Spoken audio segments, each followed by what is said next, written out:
إن الحمد لله نحمده ونستعينه ونستغفره ونعوذ بالله من شرور أنفسنا وسيئات أعمالنا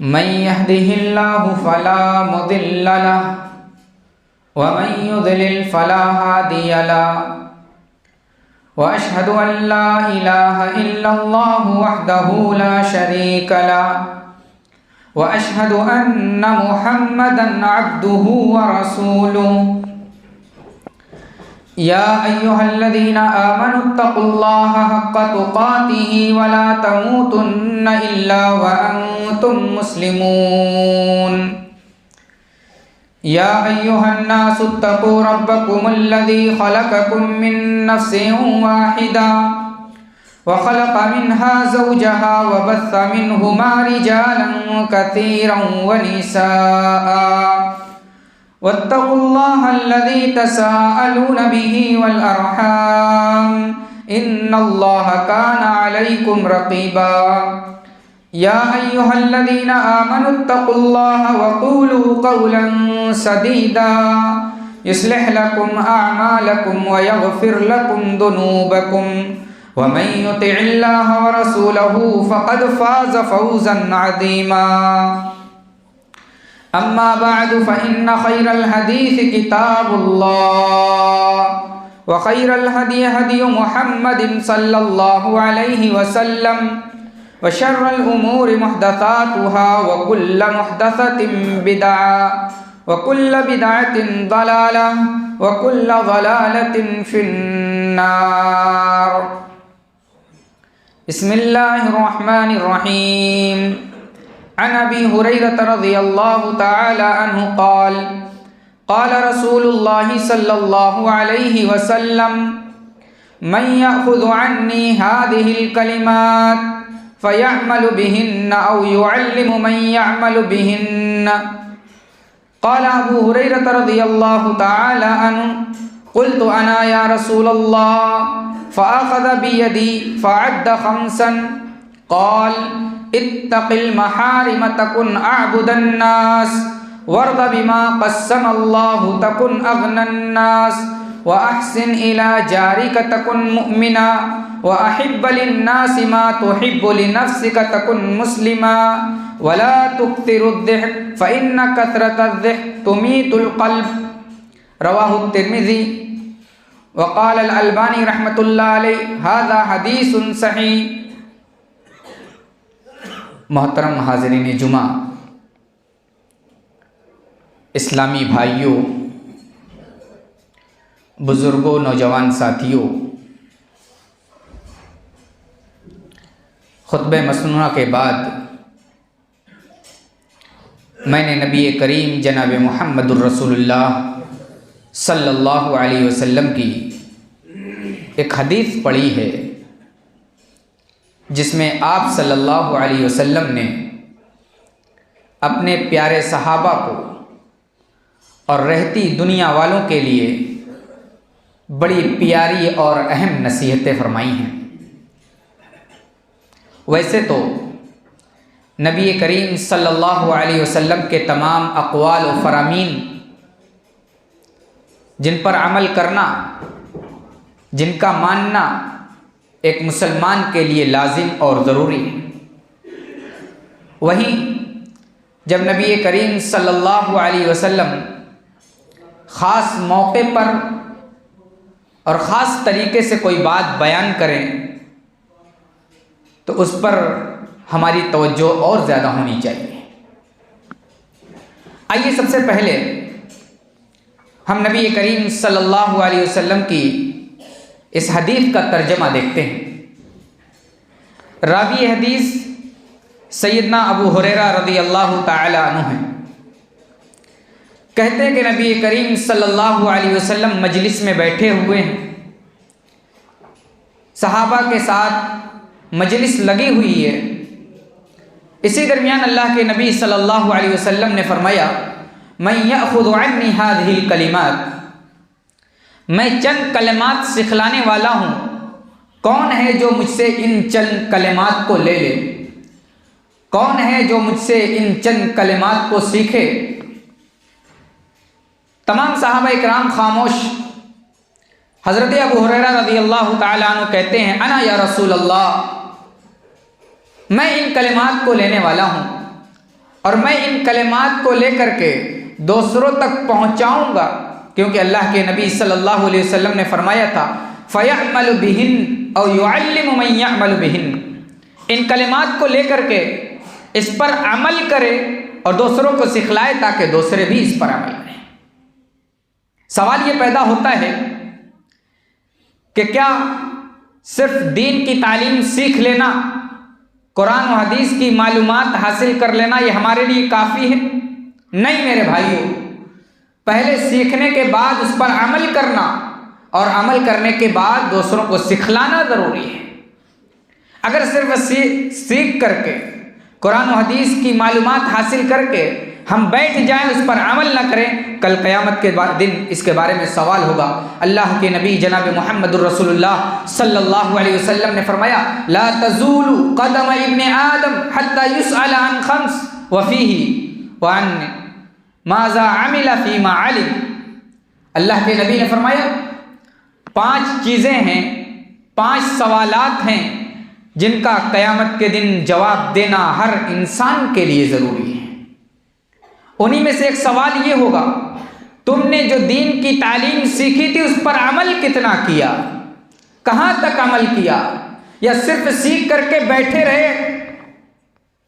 میرے بھائیوں، ہم جو سیکھ رہے ہیں خطبہ جمعہ کے ذریعے سے، جلسوں کے ذریعے سے، اس پر عمل کرنا ضروری ہے۔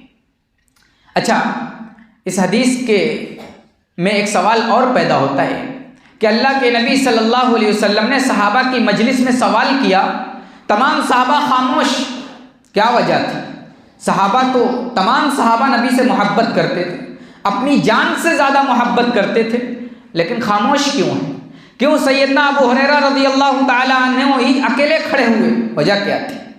شرائع حدیث نے لکھا ہے کہ چونکہ تمام صحابہ اکرام کی اپنی الگ الگ مشغولیات تھیں، کوئی تاجر تھا، کوئی مزدور تھا، کسی کی کوئی اور مشغولیت تھی، کوئی نبی سے 1-2 دن کے گیپ پر ملتا تھا، کوئی نبی سے مہینوں بعد ملتا تھا، اور سیدنا ابو ہریرہ رضی اللہ تعالی عنہ کا حال یہ تھا کہ آپ صلی اللہ علیہ وسلم کی چوکھٹ پر بیٹھے رہتے اور بھوکے پیاسے بیٹھ کر کے نبی کریم جناب محمد الرسول اللہ صلی اللہ علیہ وسلم کی زبان مبارک سے نکلے ہوئے ہر کلمات کو یاد کرتے اور دوسروں تک پہنچاتے۔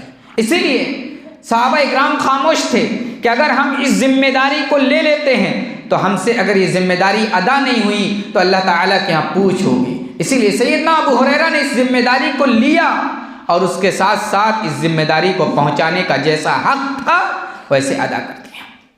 اور نصیحتیں کیا ہیں جو اللہ کے نبی نے حضرت ابو ہریرہ کا ہاتھ پکڑ کر کے شمار کرائی تھیں؟ آئیے دیکھتے ہیں۔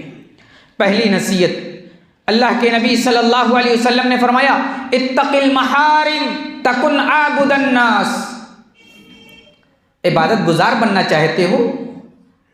سب سے بڑے عبادت گزار بننا چاہتے ہو؟ بن سکتے ہو۔ کب بن جاؤ گے؟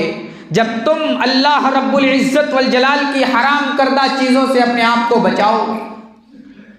عبادت گزار بننا بڑا آسان نہیں، خالی صرف نمازیں پڑھ لی، تہجد پڑھ لیا، تھوڑا میٹھا بول لیا، صدقہ خیرات کر لیا، اب ہم اپنے آپ کو سب سے بڑے عبادت گزار سمجھتے ہیں۔ ہے نا معاشرے کا یہ حال؟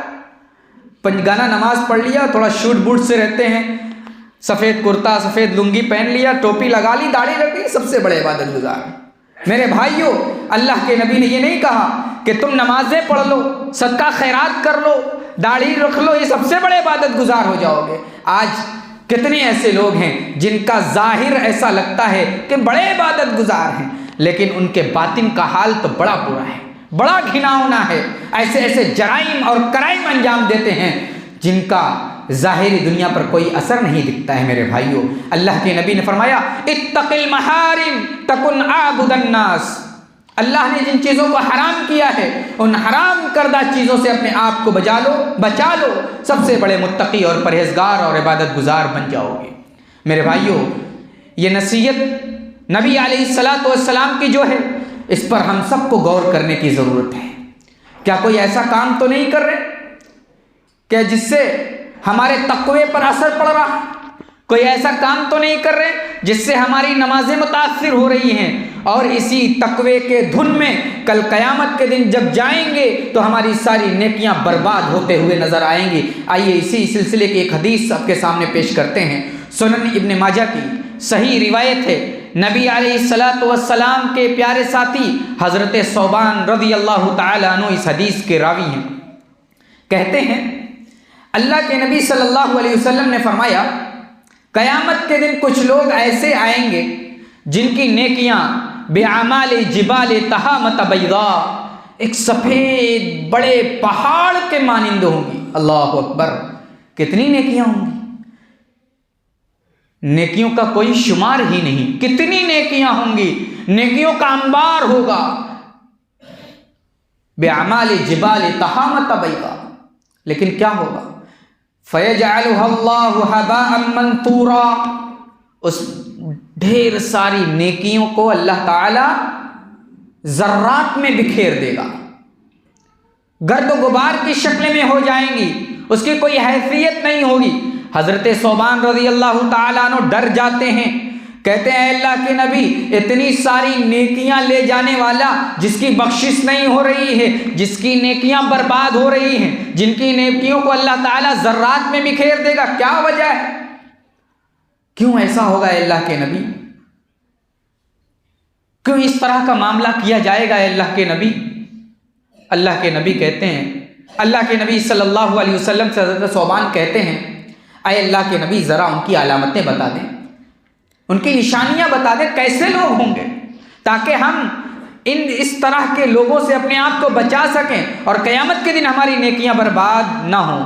اللہ کے نبی نے کہا ان کی کوئی خاص نشانیاں نہیں ہوں گی، تمہاری طرح نماز پڑھ رہے ہوں گے، تمہاری طرح انسان ہوں گے، جس طرح تم قیام اللیل کرتے ہو وہ بھی قیام اللیل کرتے ہوں گے، لیکن اے میرے ساتھی ثوبان سنو، جب وہ اکیلے ہوتے ہیں، جب تنہا ہوتے ہیں، دنیا کی کوئی مخلوق ان کے ساتھ نہیں ہوتی، وہ ہوتے ہیں اور اللہ رب العالمین ہوتا ہے، تو اس درمیان کیا کرتے ہیں؟ انتہکوہ بمحارم اللہ، اللہ نے جن چیزوں کو حرام قرار دیا ہے وہ حرام چیزوں پر عمل کرتے ہیں، حرام چیزوں کا ارتکاب کرتے ہیں۔ ایسے لوگ آئیں گے جن کی نیکیاں بہت ہوں گی، لیکن اللہ رب العالمین کیا اس نیکی کا کوئی شمار نہیں ہوگا، وہ نیکیاں نہیں ہوں گی، وہ نیکیاں منصورہ ہوں گی، وہ نیکیاں برباد کر دی جائیں گی، ذرات میں بکھیر دی جائیں گی۔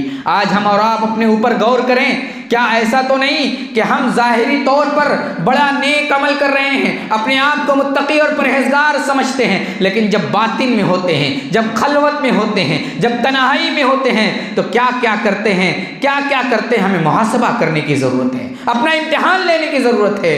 آج ہم اپنے نوجوان ساتھیوں سے بھی کہنا چاہتے ہیں، اپنے بزرگوں سے بھی کہنا چاہتے ہیں، ایسا نہیں صرف غلطیاں نوجوان سے ہوتی ہیں، ایسا نہیں صرف جوانی کی دہلیز پر قدم رکھنے والے ہی غلطیاں کرتے ہیں، ارے قبر میں جنہوں نے پیر لٹکا لیا ہے وہ بھی غلطیاں کرتے ہیں، اور ایسی غلطیاں کرتے ہیں جن کا صدور ان سے ممکن نہیں ہے۔ میرے بھائیوں، ہم اور آپ اپنے آپ کو بچائیں، اپنے آپ کی حفاظت کریں اور ایسے بنیں کہ جو نیکیاں کر رہے ہیں یہ نیکیاں ہماری محفوظ ہوں۔ جس طرح ہمارا ظاہر ہے اس طرح ہمارا باطن ہونا چاہیے، جس طرح ہم لوگوں کے سامنے دکھ رہے ہیں ویسے ہمارا اکیلا پن اور خلوت اور تنہائی ہونی چاہیے، تب یاد رکھیں گے کہ ہماری نیکیاں آخرت میں محفوظ رہیں گی۔ ورنہ ہمارے نیکیوں کی مثال تو ویسی ہے کہ ایک بالٹی لے لیں، جس بالٹی کے نیچے چھید ہو، اوپر سے آپ پانی ڈال رہے ہیں، نیچے سے وہ پانی بہہ رہا ہے۔ اسی طریقے سے آج ہماری نیکیوں کی مثال ہے، ہم نیکیاں تو کر رہے ہیں لیکن اپنی نیکیوں کے ساتھ ایسا سوراخ کر دیا ہے جس سوراخ سے وہ نیکیاں بہہ کر کے گٹر میں جا رہی ہیں۔ نمبر 2، اللہ کے نبی صلی اللہ علیہ وسلم نے جو دوسری نصیحت صحابہ اکرام کو کی تھی وہ کیا ہے؟ اللہ کے نبی نے فرمایا وَرْضَ بِمَا قَسَّمَ اللَّهُ تَكُنْ أَغْنَى النَّاسِ، سب سے بڑے مالدار بننا چاہتے ہو، سب سے بڑے مالدار بننا چاہتے ہو، بن سکتے ہو، کب؟ جب تم اللہ کی تقسیم پر راضی ہو جاؤ، اپنی قسمت پر راضی ہو جاؤ، سب سے بڑے مالدار بن جاؤ گے۔ اللہ کے نبی صلی اللہ علیہ وسلم کا فرمان ہے وَرْضَ بِمَا قَسَّمَ اللَّهُ تَكُنْ أَغْنَى النَّاسِ، اللہ تعالیٰ نے جس طرح سے تمہاری زندگی میں تقسیم کر دیا ہے تمہاری روزی کو، اس روزی پر راضی ہو جاؤ، اپنی زندگی پر راضی ہو جاؤ، اپنی تقدیر پر راضی ہو جاؤ، سب سے بڑے متقی ہو جاؤ گے، سب سے بڑے مالدار ہو جاؤ گے، اس لیے کہ تمہیں کسی چیز کا غم نہیں ہوگا، کسی چیز کی ٹینشن نہیں ہوگی، کسی چیز کی فکر نہیں ہوگی۔ بس جب بھی کوئی فکر آئے گی تمہارا ذہن فوراً اس طرف لے جائے گا کہ دیکھو اللہ نے ہمیں یہی لکھا تھا، اللہ نے ہماری تقدیر میں نہیں لکھا تھا اتنا نقصان ہونا تھا، اتنا فائدہ ہونا تھا، یہ ہونا تھا۔ بس جب ذہن اس طرف منتقل ہوگا تو دل سکون محسوس کرے گا، اور دل سکون محسوس کر لے، دل حرص و طمع اور لالچ سے پاک ہو، آدمی سب سے بڑا متقی اور پرہیزگار ہے۔ میرے بھائیوں، ہم اور آپ اپنی تقدیر پر راضی ہو جائیں، اللہ نے جو لکھ دیا ہے اس پر راضی ہو جائیں، یہ سب سے بڑے غنی اور مالدار ہونے کی علامت ہے۔ آج ہم تو چاہتے ہیں کہ ہم دنیا میں سب سے زیادہ مالدار ہو جائیں، اور مالدار ہونے کے لیے ہم کیا کرتے ہیں؟ حرام اور حلال کی تمیز کیے بغیر پیسے کو کماتے ہیں۔ کہاں سے آ رہا ہے، کیسے آ رہا ہے، اس کی کوئی فکر نہیں، آنے دو، دنیا بن جائے، آخرت بنتی ہے کہ نہیں بنتی ہے اس سے کوئی مطلب نہیں۔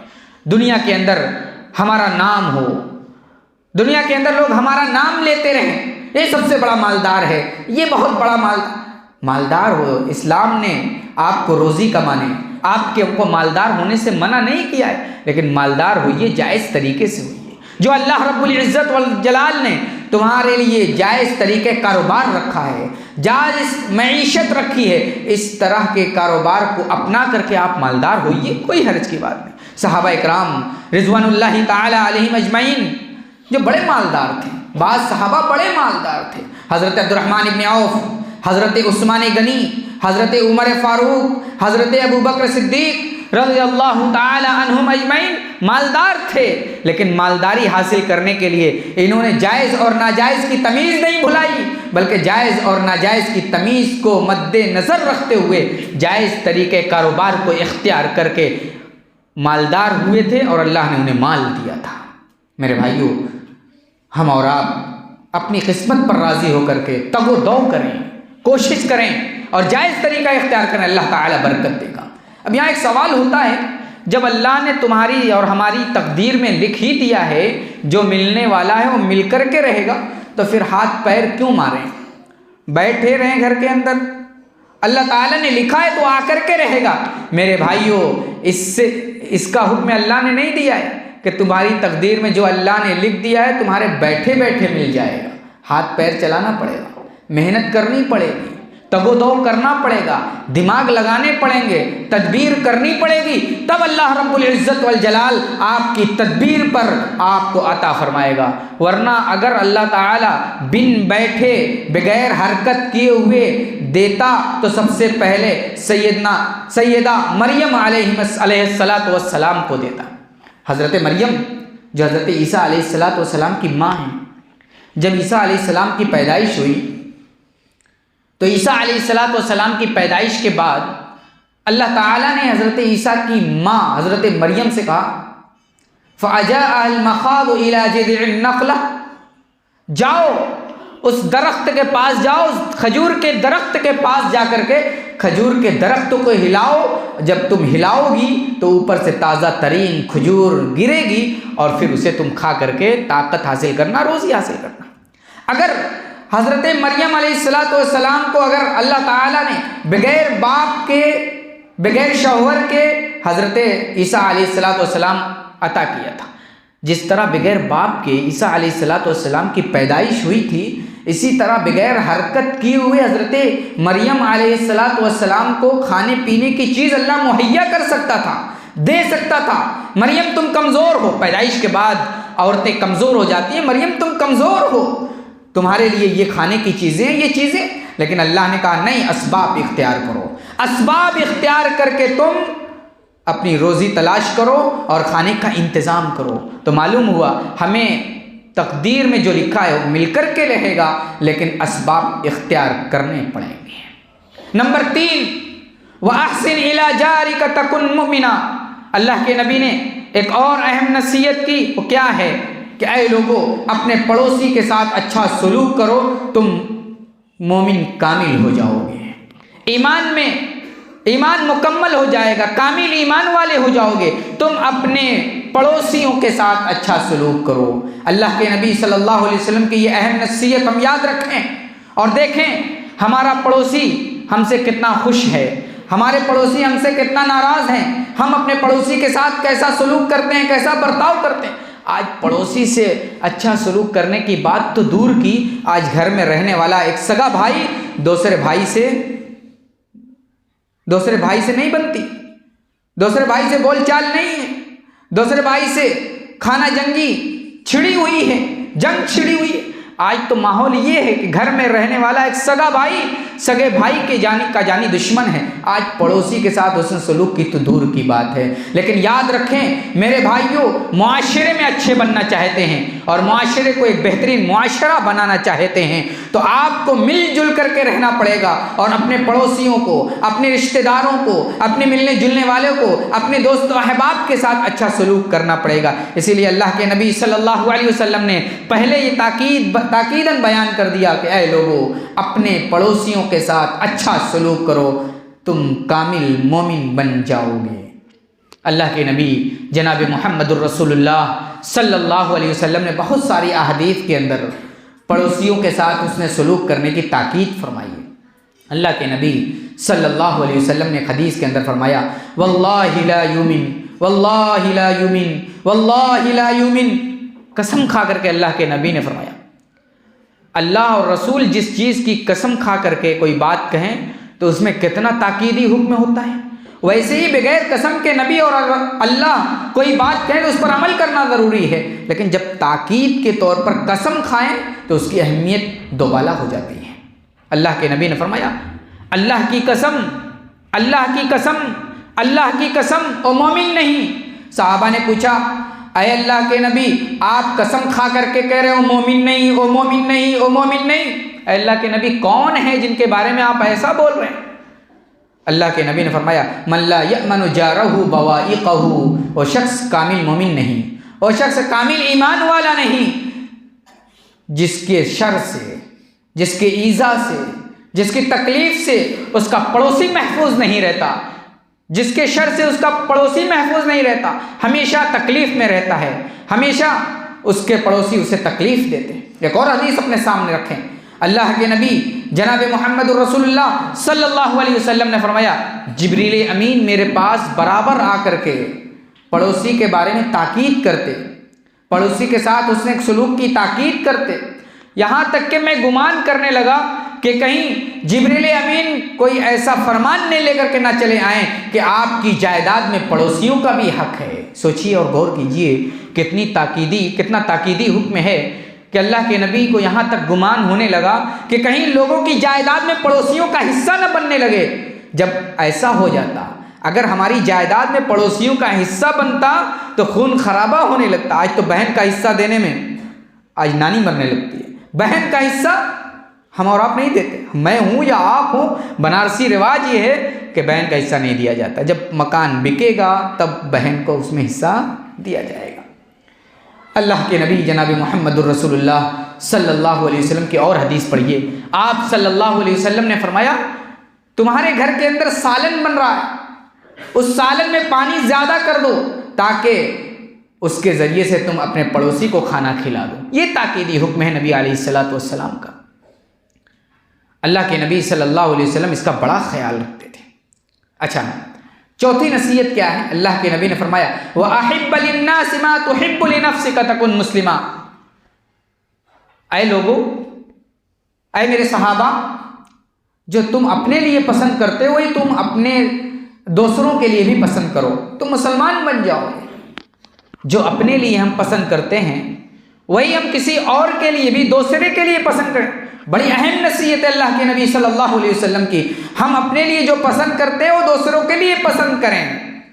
لیکن آج کیا ماحول ہے، آج کیا معاشرہ ہے، اپنے لیے تو ہم اچھی چیزیں پسند کرتے ہیں اور دوسروں کے لیے ہم وہ چیز نہیں پسند کرتے جو اپنے لیے پسند کرتے ہیں۔ آج اپنے آپ پر غور کریں، ہم خود غور کریں، آپ خود غور کریں، کتنا معاشرہ بدل چکا ہے، کتنے حالات بدل چکے ہیں۔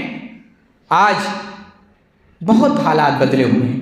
ہم اپنے لیے تو اچھی چیزیں پسند کرتے ہیں، لیکن دوسروں کے لیے وہ چیز پسند نہیں کرتے ہیں۔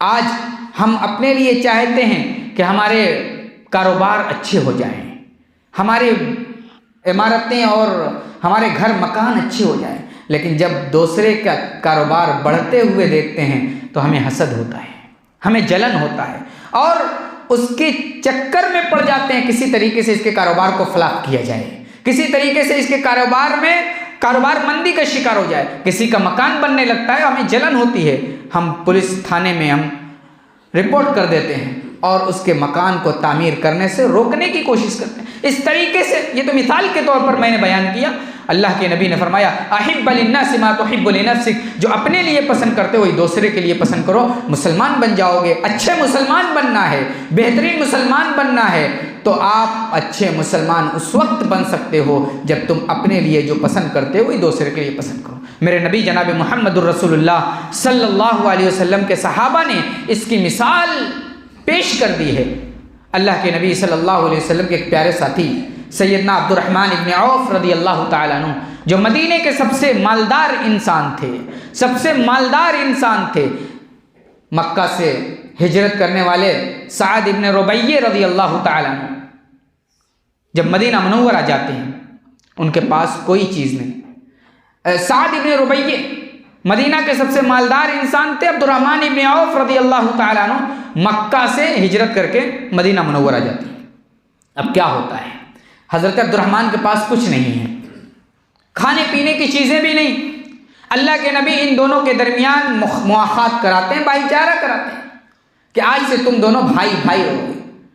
اس بھائی بھائی کرانے کا اتنا اچھا اثر ہوا کہ حضرت سعد رضی اللہ تعالیٰ عنہ نے حضرت عبد الرحمن رضی اللہ تعالیٰ عنہ سے کہا آؤ بھائی ہم اپنی جائیداد کو 2 حصوں میں تقسیم کرتے ہیں، ایک حصہ تم لے لو، ایک حصہ ہم لیتے ہیں۔ یہ تھا صحابہ اکرام کے اندر جذبہ کہ جو چیز اپنے لیے پسند کرتے ہیں وہی دوسروں کے لیے بھی پسند کرتے ہیں۔ حضرت عبد الرحمن ابن عوف رضی اللہ تعالیٰ عنہ کے پاس کچھ نہیں تھا، اس صحابی رسول کے پاس بہت کچھ تھا۔ انہوں نے چاہا کہ جو میرے پاس ہو وہی عبد الرحمن کے پاس بھی ہو تاکہ وہ بھی سکون اور چین سے زندگی گزاریں، لیکن عبد الرحمن ابن عوف رضی اللہ تعالیٰ عنہ خوددار تھے۔ انہوں نے کہا نہیں، یہ نہیں چاہیے، مجھے صرف بازار کا راستہ دکھا دیجئے، میں وہاں جا کر کے کاروبار کروں گا، بزنس کروں گا اور وہاں سے روزی کما کر کے میں اپنا انتظام خود کر لوں گا۔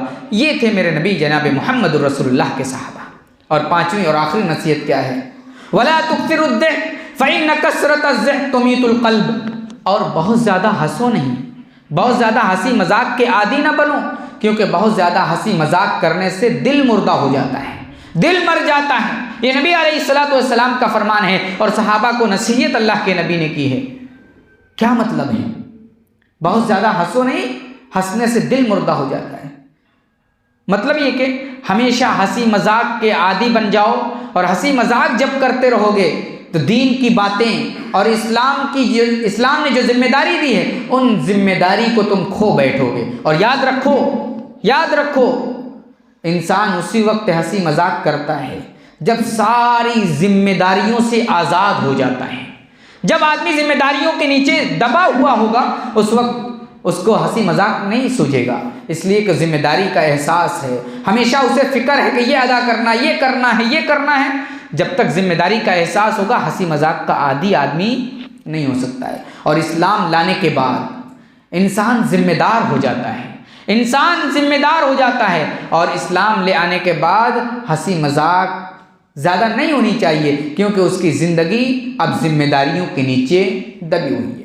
اور ہنسی مذاق کی ایک صورت اور ہے، اور یہ کہ جب آدمی کے اندر کسی کے مذاق اڑانے کی، کسی کا مسخرہ کرنے کی عادت ہو جائے تو پھر اس کے اندر ہنسی مذاق کی عادت ہو جاتی ہے۔ مشرکین مکہ نبی علیہ الصلوۃ والسلام گزرتے تھے، آپ کا مذاق اڑا کر کے ہنستے تھے۔